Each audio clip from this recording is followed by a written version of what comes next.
오늘 야고보서 2장 10절에서 13절 본문의 말씀을 중심으로 긍휼을 베푸시는 하나님, 이와 같은 제목으로 은혜를 나누고자 합니다.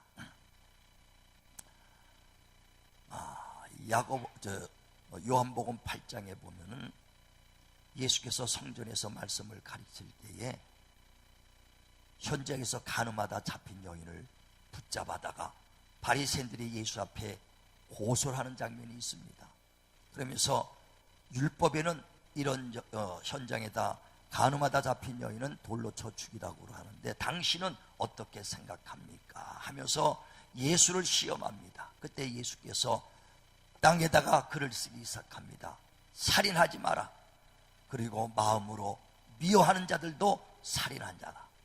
간음하지 마라. 마음으로 음욕만 품어도 간음하는 자라. 도둑질하지 마라.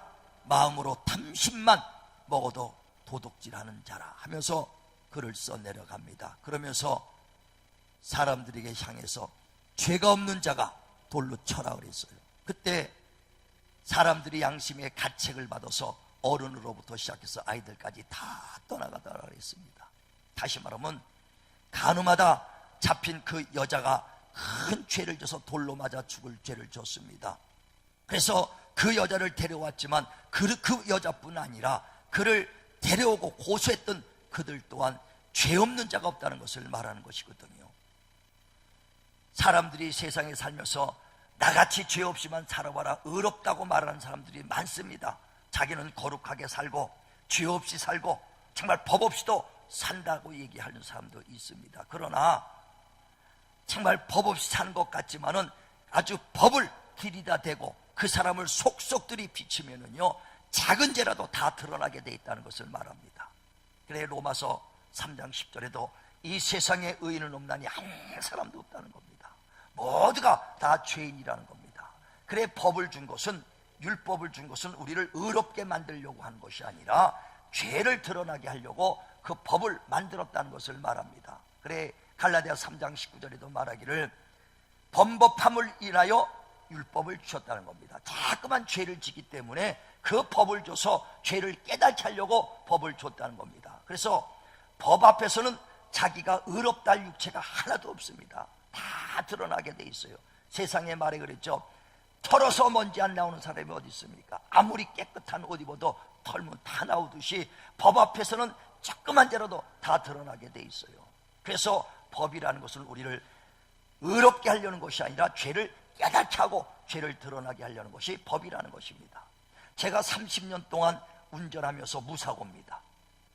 30년 동안 무사고 운전했어요. 그런데 상을 준 사람이 없어. 야, 30년 동안 무사고 했다 그래서 상 주는 사람을 못 봤어요. 그리고 교통위반 한 번만 하면요, 주차 위반만 한 번 하면 금방 딱지가, 아주 벌금 딱지가 나옵니다.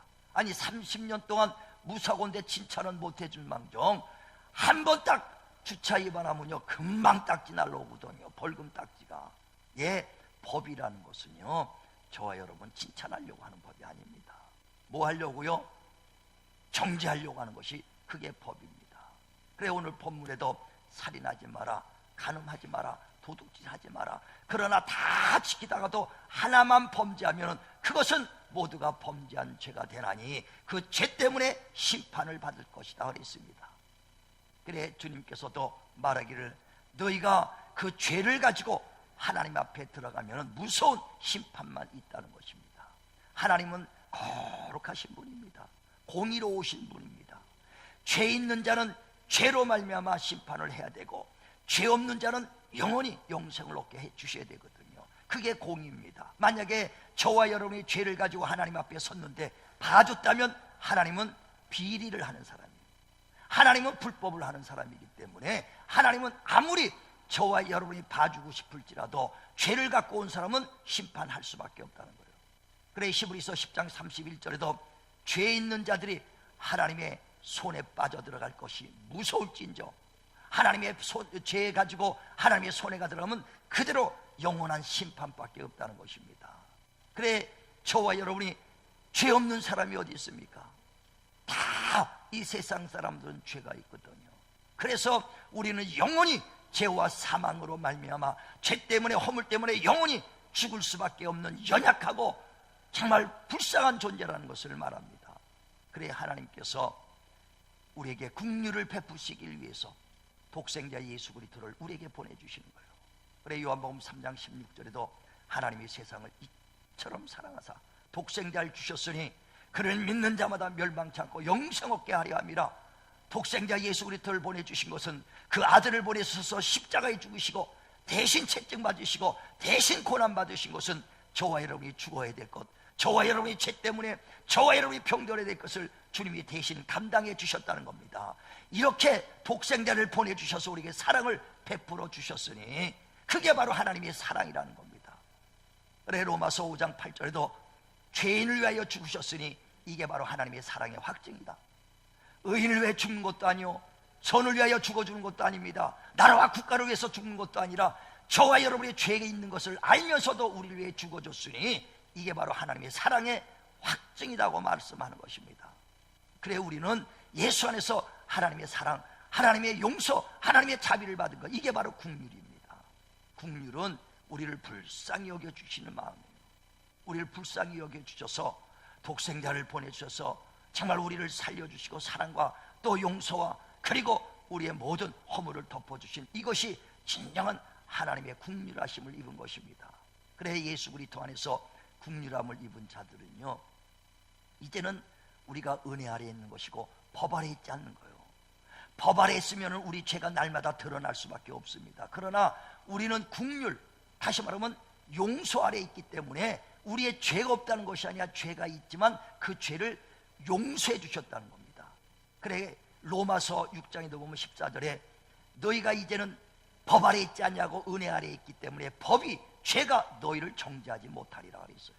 우린 은혜 아래에 있기 때문에 정죄를 받지 않는다는 것입니다. 그래서 정말 저와 여러분이요 긍휼이 없는 심판은 영원히 멸망합니다. 왜? 저와 여러분이 죄가 있기 때문에. 그러나 긍휼은 심판을 이긴다는 겁니다. 내가 죄가 있을지라도 나를 긍휼히 여겨주시고 용서해주면 끝나는 거예요. 옛날에 김현희 사건 아시죠? 칼기 폭파범 얼마나 큰 많은 사람들을 죽였습니까? 비행기가 폭발하는 바람에 270명이 그냥 공중에서 분해돼 버리고 다 사라졌어요. 그 여자는 그 폭탄을 터뜨리고 홍콩에서 내려버렸습니다. 그리고 비행기는 나가다가 공중에 폭발해 버렸죠. 그 여자는 나중에 살아있지만 잡혔어요. 그래서 우리나라에 와서 이제 신문을 합니다. 그래 270명을 죽인 살인자이기 때문에 법정으로는 사형으로 언도했어요.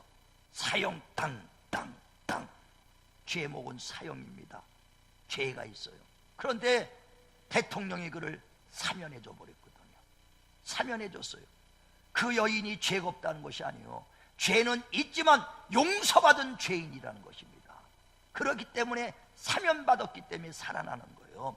저와 여러분도 죄 없다는 것이 아니에요. 예수님 앞에 서면 예수님께서 우리를 긍휼히 여겨주시고 불쌍히 여겨주셔서 우리 죄를 사해주기 때문에 우리가 사함을 받았다는 것을 말하는 것입니다. 그러므로 정말 하나님 앞에 서기 전에 정말 우리가 하나님의 그 사함을 받길 주의 이름으로 축원을 드립니다. 그래 하나님은 공의로우셨어요. 만약에 저와 여러분이 죄를 갖고 오면 그대로 죄대로 심판을 할 수밖에 없어요. 행한 대로 심판하는 것입니다. 그래 우리가 하나님 앞에 서기 전에 죄를 깨끗이 씻든가 아니면 용서를 받든가 둘 중에 하나를 택해야 돼요. 여러분 평생 죄를 안 졌다고 생각하시면은요 그 의를 가지고 하나님 앞에 서면은 됩니다. 그러나 살인하지 말라, 간음하지 마라, 도둑질하지 마라, 마음으로만 음욕을 피워도 간음한 자요, 마음으로만 탐심을 가져도 도둑질한 자요, 여러분이 마음으로 누구를 미워만 해도 살인한 자니 여러분이 많은 사람을 죽인 사람이요, 많은 간음한 사람이요, 많은 도둑질한 사람이니 그걸 가지고 하나님 앞에 서면 영원한 심판밖에 없다는 거예요. 그래서 할 수 있는 것은 용서받는 길입니다. 하나님의 심판대 앞에 가기 전에 예수를 통해서 하나님이 독생자 예수를 통해서 우리에게 긍휼을 베풀려 주러 그가 대신 죽으러 오셨으니 예수의 공로 의지하고 은혜로 용서받길 주의 이름으로 축원을 드립니다. 그래 마태복음 5장에 보면 25절의 비유가 말해요. 어떤 빚진 자가 길을 가다가 채주한테 만났어요. 그래 채주가 그에게 붙잡아서 돈을 내놔라고 얘기합니다. 돈을 갚을 능력이 없어요. 그러면 그걸 가지고 그대로 재판장 앞에 가면은요, 한 홀이라도 갚지 않으면 재판장 앞에서 나올 수가 없습니다. 그러기 위해서는 다 갚든지 아니면 싹 빌어가지고 용서를 빌든지 둘 중에 하나야 돼야 된다 이거예요. 저와 여러분은 하나님 앞에 갚을 빚이 없어요. 용서를 구하시길 바랍니다. 긍휼을 구하시길 바랍니다. 그래, 긍휼을 구하는 것은 다른 게 아니라 내 죄를 용서하고, 내 죄를 내가 잘못했으니 용서해달라고, 내가 잘못했으니 나를 정말 불쌍히 여달라고 죄를 고백하는 길밖에 없다는 겁니다. 옛날에 보면 고재봉이라는 사람이 있어요. 고재봉이 사람을 죽였어요.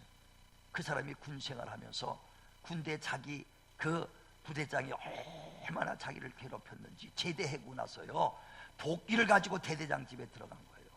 근데 죽일 생각은 안 했는데 대대장이 잘못했다는 소리를 안 하고 권총을 찾으려고 그러니까 그냥 도끼를 해서 대대장을 죽인 겁니다. 그리고 그 사모가 뛰어나오니까 대대장 사모도 죽였어요. 그래서 도끼로 사람을 죽여가지고 그가 붙잡혀서 이제 재판장도 사형 선고를 받았습니다. 그래서 사형 선고를 받았어요. 근데 그 감옥소에서 형벌을 받기 전에 복음을 전했습니다.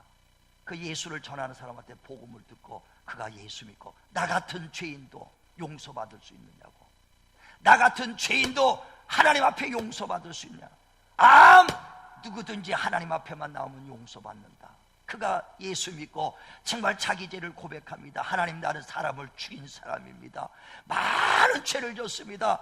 나는 죄인입니다고 그 하나님 앞에 가절히 자기 죄를 고백했습니다.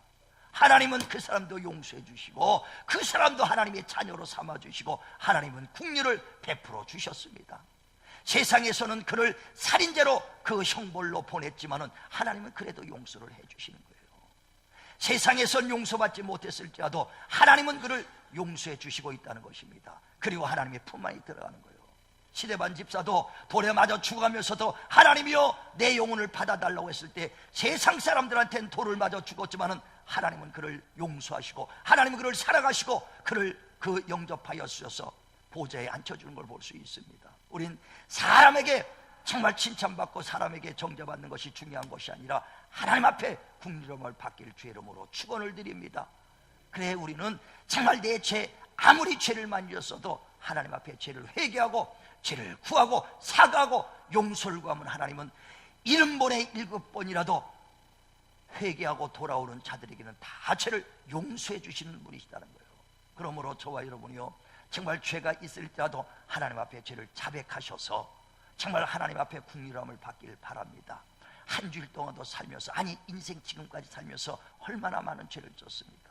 나는 죄 없다고 생각하지만 그 법 앞에 들이대 보세요. 다 죄가 드러납니다. 그러므로 하나님 앞에 죄를 자백하는 자는 하나님은 미쁘사 우리 죄를 다시는 기억지 아니하신다고 요한일서 2장 9절 10절에 말씀한 걸 믿으시길 바랍니다. 어떤 사람이요, 죄가 많어. 그래도 많은 잘못을 했어도 부모 앞에 와서 엄마 잘못했어 용서해달라면요, 부모는 용서해줘요. 자식이길 부모 없거든요. 그냥 아주 못된 놈 데리고 와서 장가 시집 간다고 그래도요, 어쩔 수 없이 그냥 그걸 부모가 못 이기거든. 안 된다 해도요, 끝까지 고집하면은요, 자식 이길 부모 없거든요. 그러니까 그것처럼 아무리 자식이 잘못됐다고 할지라도 정말 부모 앞에 와서 잘못했다가 용서 빌고 싹싹 빌면은요, 다 용서해줘요. 그런데 목이 고다가지고 잘못했는데도 빳빳이 서보세요. 더 맞습니다. 더 맞아. 우리 처제 중에 하나가 그런 처제가 있어. 아주 목이 뻣뻣해서요, 뭘 잘못했다고 그냥 그러면요, 잘못했으면 잘못했어요 해야 되는데 잘못했다는 소리 안 한대요. 뻣뻣해. 그냥 한 대 맞고 잘못했어. 입을 아주 그냥 꼭 다물니다. 그러고 있어봐요. 아주 부모래도요, 그러면 아주 열이 더 납니다. 그러니까 또 때리죠. 그래도 입 딱 다물고 있어 보세요. 왜? 그냥 봐주고 싶어도 잘못했어요 한마디만 하면 봐줄 텐데 그냥 있으면 어쩔 수 없이 왜 또 그 나쁜 짓 또 할까봐 정말 잘못한 거 시인만 하면 되는데 잘못했다는 소리 안 하니까 얼마나 매를 맞습니까? 이사야서 1장 2절에도 그러잖아요. 소도 자기의 주인을 알고 그 나귀도 그 자기의 구유 밥그릇을 알건만은 너희를 도우신 하나님을 몰랐도다 그랬어요. 언제까지 너희가 피가 맞도록 매맞으려고 하느냐? 빨리 죄를 고백하고 돌아오라는 것을 말합니다. 잘못했다 그러면 금방 용서해줘. 우리 집사람은 얼마나 똑똑하고 약했는지 잘못하고 몽둥이마다 잘못했어 하고 막 빌어가죠. 얼마나 빈대는 거예요. 그래서 맞아본 줄 없다는 거예요. 한 번은 매맞았대. 딱 때렸는데 휙 기절한 척 했대요. 그랬더니 기절한 척하고 쓰러졌더니 2번 다시는 안 때리더라는 거야. 그러니까 뭐 말하면 잘못했다 그러니까 잘못했다고 시인하는데 하나님은 우리를 말씀으로 한 저와 여러분 영이 아버신 걸 믿으시길 바랍니다. 7번에 7번이라도 회개하면 다 용서해주고 긍휼을 베풀어 주시고 우리를 불쌍히 여겨주세요. 하나님, 내가 몸과 아버지 정말 아버지의 몸들어 병들었나이다. 나를 불쌍히 여겨달라고. 나의 의를 나타내는 것이 아니요 나의 자랑하는 것이 아니라 하나님의 불쌍함을 여길 수 있도록 해야 돼요. 긍휼함을 여기길 바랍니다. 긍휼함을 여기길 바랍니다. 이스라엘의 큰 왕 2왕의 비유가 있습니다. 그 첫 번째 왕이 사울 왕이죠. 그 다음에 두 번째 왕이 다윗 왕입니다. 그런데 사울 왕도 나쁜 그 죄를 진 적이 있고 다윗 왕도 잘못해서 죄를 졌어요. 사울 왕은 어떤 죄를 졌냐? 하나님께서 초대 왕인이 사울 왕을 통해서 야, 아말렉을 가서 너희를 광야에서 그렇게 그 오는 동안에 너무 괴롭혔으니 그들을 다 멸해버려라. 아주 호흡 있는 자들 왕부터 시작해서 모든 자 짐승까지도 다 죽이고 와라 그랬어요. 그래서 사울 왕이 군대를 이끌고 갑니다. 그리고 나서 다 승리하고 난 다음에 그리고 그 하나님 말씀대로 승리하고 돌아옵니다. 돌아오는데 그냥 오는 것이 아니라 아각 그 왕을 사로잡아 갖고 오지요.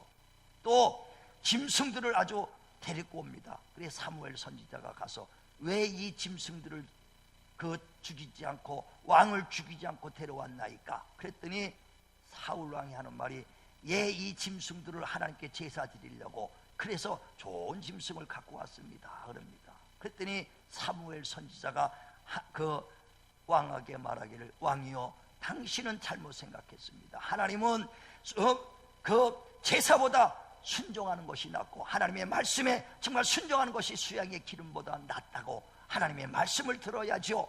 그리고 그에게 그 잘못한 걸 지적합니다. 불순종했죠. 또 다윗 왕은 어떤 잘못을 했느냐? 자기가 왕이 된 다음에 용병들을 불러서 전쟁터에 내보냅니다. 제 전쟁터에 내보내는데 그 용병 중에 한 사람 우리아의 아내 바사바를 자기 아내로 삼아버립니다. 그리고 그 우리아를 그 용병을 해서 제천방에 가서 그 전쟁터에서 죽게 최전방으로 보내서 그 남편을 죽이고 아내인 바세바를 자기 아내로 취해요. 얼마나 악합니까? 그때 나단 선지자가 와서 왕이여 왜 이렇게 악한 일을 했습니까? 하고 그를 막 하나님이 그 왕을 정말 이제 심판하고 왕의 그 잘못을 지적할 때 다윗 왕은 하나님 앞에 그 말을 듣자마자 회개합니다. 시편 51편 5절에 보면 하나님이여 나는 내 모친이 죄악 중에 나를 잉태했고 내가 죄악 중에 내가 출생했나이다. 다시 말하면 난 뼛속부터 죄인이요 나는 정말 죄로 가득한 사람입니다. 나를 불쌍히 여겨주시고 나의 죄를 용서해달라고 하면서 얼마나 하나님 앞에 간절히 자기 잘못을 회개하고 하나님 앞에 그 잘못을 구합니다. 그런데 사울 왕은 다르거든요. 왜 하나님의 말씀에 순종하지 않습니까? 순종이 제사보다 낫고 하나님 말씀 듣는 것이 수양의 기름보다 낫다고 그랬는데 하나님 말씀에 순종하지 않았습니까? 그랬더니 사울 왕은 하는 말이 내가 잘못한 건 압니다. 그러나 사람들 앞에 와서 나를 좀 존경하고 백성들 앞에서 좀 나를 높여달라고 자기 죄를 고백하지 않아요. 자, 한번 그 PPT 사무엘상 15장 한번 봅니다. 자, 같이 한번 보세요. 30절 시작. 사울이 이르되 내가 범죄하였을지라도 이제 청하옵나니 내 백성의 장로들 앞과 이스라엘 앞에서 나를 높이사 나와 함께 돌아가서 내가 당신의 하나님 여호와께 경배하게 하소서 하더라. 사울 왕은 자기가 잘못했어요. 다윗도 잘못했어요. 근데 다윗 왕은 정말 자기의 죄를 고백하며 하나님 용서해달라고 구하는데, 사울 왕은 내가 잘못했을지라도 좀 그 사무엘 선지자여 장로들과 이스라엘 백성 앞에서 좀 나를 좀 높여달라고 되레 잘못을 회개하지 않습니다. 사울 왕과 다윗 왕이 똑같이 잘못했으나 다윗 왕은 용서받은 죄인이고 사울 왕은 용서받지 못한 죄인이란 차이예요. 똑같은 죄가 있어요. 저와 여러분도 세상 사람과 우리 예수 믿는 사람 똑같이 죄가 있습니다. 아마 더 많은 죄를 졌을지 몰라요. 다윗이 더 많은 죄 졌죠. 아니, 남의 아내를 자기 아내로 만들려고 그 사람을 전쟁터에서 죽였으니 더 많은 죄를 졌을지도 모릅니다. 그러나 정말 죄를 하나님 앞에 고백할 때 다윗은 용서받은 죄인이요, 사울 왕은 용서받지 못한 죄인이기 때문에 그는 멸망하는 겁니다. 세상 사람과 우리가 아마 똑같은 죄를, 아니 우리가 더 많은 죄를 졌을지도 있습니다. 그러나 세상 사람들은 용서받지 못한 죄인이요, 우리는 하나님 앞에 지어나는 죄인입니다. 고백함으로 우리는 용서받은 죄인인 걸 깨달으시기를 바랍니다. 그래서 불쌍히 여겨주시고 우리를 정말 죄를 고백할 때 우리의 죄를 하나님이 사해 주셨다는 겁니다. 중요한 것은 뭐냐? 하나님 앞에 죄를 고백하는 것이에요. 죄를 고백하기를 주의 이름으로 축원을 드립니다. 축원을 드립니다. 그래, 하나님 앞에 섰을 때요, 자기 의를 갖고 서면 안 돼요. 나는 여지까지 누구 해코자 한 것도 없어요. 누구한테 주문 줬지 나는 얻어먹은 것도 없어요. 자기 자랑하는 사람 아마 이 자리에서 있을 것입니다. 하나님 앞에 그렇게 서서는요 절대 국리함을 받지 못해요. 하나님 앞에 섰을 때는 정말 여러분이 아무리 잘한 것이 있어도 나는 죄인입니다. 나의 연약함과 부족함과 나의 정말 못난 것, 나의 죄를 주님 앞에 고백하시길 바랍니다. 그런 자를 하나님이 용서해 주시고 그런 자를 불쌍해 주시고 그런 자를 붙잡고 하나님이 눈물을 흘려주시는 거예요. 누가복음 18장에 보면 9절에 이런 사람이 있어요. 두 사람이 하나님 앞에 섰더라 그랬어요. 두 사람이 하나님 앞에 기도회로 왔는데 한 사람은 바리새인이요 한 사람은 세리도다 그랬어요. 바리새인은 하나님 앞에 서서 말합니다. 하나님이요, 나는 일주일에 2번씩 금식하나이다. 또 11조도 드리나이다. 나는 저 사람들처럼 불의하고 간음하고 탐심하지 않습니다 하면서 자기가 의를 다 드러냅니다. 그런데 쇠리는 저 뒤에서 하나님 앞에서 당당하게 나가지 못하니까 뒤에서 하나님, 나는 죄인입니다. 하나님, 나는 말씀대로 살지 못했습니다. 하나님이여, 나는 정말 연약하여 날마다 무너지고 쓰러지고 날마다 범죄하고 이렇게 왔나이다 하고 하나님 앞에 자기 죄를 고백할 때 하나님은 세리를 의롭다고 여겼다는 겁니다. 그를 불쌍히 여겨주시고 그에게 국리함을 베풀어 주셔서 그가 먼저 하나님 앞에 의로워짐을 받았다는 것입니다. 저와 여러분도요, 하나님 앞에 섰을 때는요 정말 국리함을 받으려고 주님 앞에 쓰시길 바랍니다. 우리는 이스라엘 백성들이 왜 그들이 하나님을 먼저 믿었는데 의롭지 못했을까? 우리는 이방인인데 왜 하나님이 우리를 의롭다고 여겼는가? 그것을 잘 깨달아야 돼요. 그 이스라엘 사람들은 나는 법대로 살겠다, 나는 법대로 율법을 잘 지키고 하나님 말씀대로 잘 지켜서 나는 의로워지겠다고 했던 그 사람들은 의로워지지 못했고, 저와 여러분, 나는 죄인입니다, 나를 불쌍히 여겨달라고 예수의 피 아니면, 예수의 공로 아니면 나는 살 수 없습니다, 주님을 의지했고 주님을 믿었던 우리는 먼저 의로워졌다는 거거든요. 자, 한번 보세요. 로마서 한번 성경 보죠. 로마서 9장을 봅니다. 로마서 9장.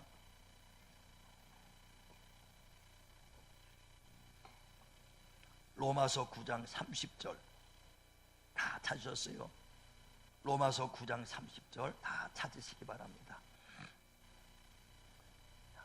자, 같이 로마서 9장 30절 같이 합독합니다.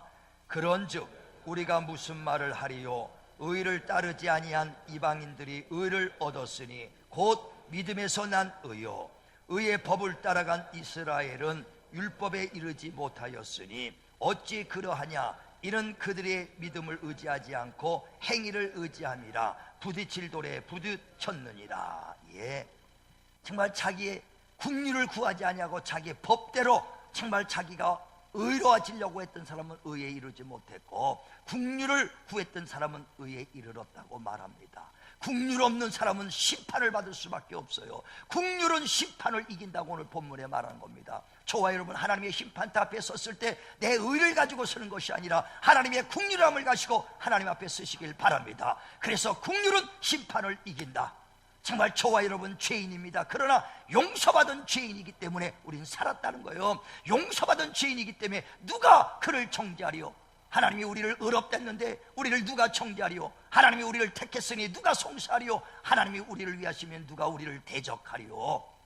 주님께서 우리를 의롭다 했기 때문에 누가 정죄할 자가 없다는 것입니다. 우리는 주님 안에서 국리를 베풀어 오신 하나님의 국리를 받기를 주의 이름으로 축원을 드립니다. 어떻게 해요? 회개할 때, 하나님 앞에 진실로 나의 죄를 정말 구하고 용서를 구할 때 용서를 받고 국리함을 받는 거예요.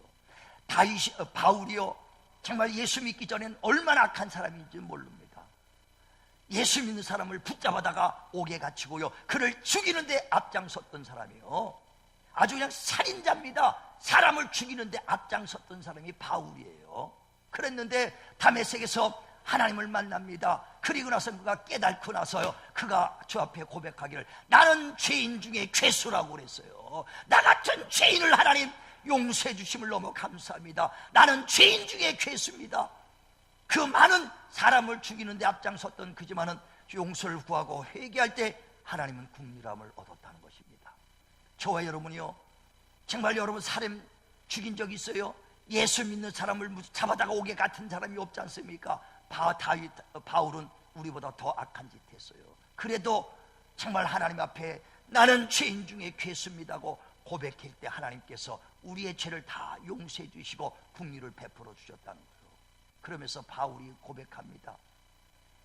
이렇게 예수께서 오래 참으셔서 나 같은 죄인 중에 괴수를 용서해 주시고 국리를 베풀어 주신 것은 나를 통하여 본을 보이기 위함이니, 지금도 많은 사람들이 예수께만 돌아오면 어떤 죄가 있어도 하나님이 국률함을 베풀어 주시는 것을 본을 보여주려 하심이니라 그랬습니다. 우리 가정의 달을 맞이해서요, 여러분 정말 맛있는 거, 정말 가족들하고 먹는 거, 그게 화목이 아닙니다. 그게 화목이 아니라 우리 가정에 쓴뿌리가 있느냐, 예수 몰고 하나님과 원수된 자가 있느냐, 그들과 화목하게 만드는 것이 진정한 화목입니다. 저와 여러분이 먼저 하나님과 화목하게 됐지 않습니까? 저와 여러분이 원수됐던, 정말 저와 여러분이 하나님과 화목하게 됐고 국률함을 받았으니 이제 우리 주변을 돌아보시길 바랍니다. 우리 가정을 돌아보시고 우리 자녀를 돌아보시고 안 믿는 남편 아내를 돌아보시고 그들도 다 주님과 함께 화목하게 할 수 있는 것, 그들도 하나님의 국률함을 받게 하는 것, 이것이 가장 화목하게 하는 것입니다. 우리 가정의 날 정말 부모한테 섬긴다고 옷 좋은 것, 맛있는 것 입는 것이 문제가 아니라 주 안에서 정말 화목하기를 바랍니다. 죽어가는 자식을 보면서도 그저 있으면 그것은 화목이 아니에요. 나는 구원을 받았는데 어떻게 자식이 그 심판 없는, 국률 없는 영원한 지옥 가는 심판을 그대로 보고 있어서 되겠습니까? 주 예수 믿어라, 너와 내 집이 구원을 받으리라 그랬어요. 내가 진실로 하나님께 구원을 받고 은혜를 받았다면 그 내 가정도 국률함을 받을 수 있도록 내 자녀도 주님 앞으로 이끌길 바랍니다. 이끌길 바랍니다. 그래서 우리 모두가 정말 주님 앞에서 국률을 베풀어 오신 하나님, 그의 아들을 통해서 모두가 주 안에서 화목하며 국률을 받는, 정말 국률을 받는, 그래 하나님의 자비와 용서와 사랑받는 저와 여러분 되시기를 주님의 이름으로 축원을 드립니다. 기도하겠습니다.